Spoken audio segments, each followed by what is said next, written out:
Amigos, que palavra diferente o Senhor Jesus disse. Agora minha alma está perturbada. Estava agitado, muitas coisas ao mesmo tempo. E que direi eu? O que ele falou mais, missionário? Pai, salva-me desta hora.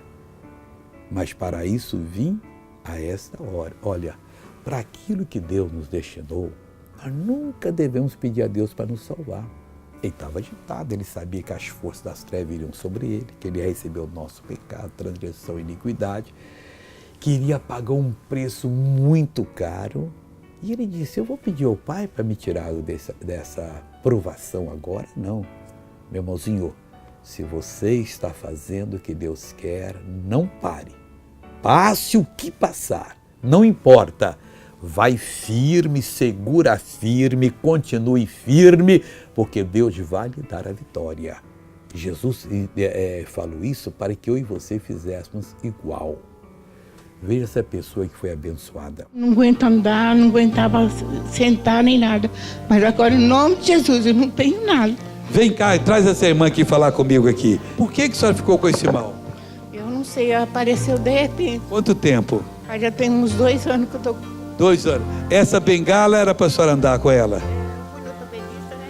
Aí eu tava caindo muito, né? Aí ele mandou usar. Então, sem ela, só não estava andando? Não. Então, mostra como é que a senhora andava com ela aqui para nós aqui. Mostra. Igualzinho. Sim, ó.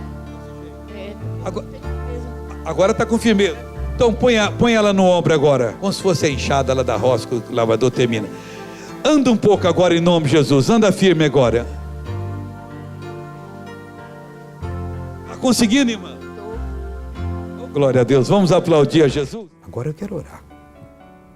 Agora eu quero orar com você. Meu Deus, em nome de Jesus eu te peço, envia dos altos céus o teu socorro para essa pessoa não desistir, mas ela passar pela aprovação vencedora, vitoriosa.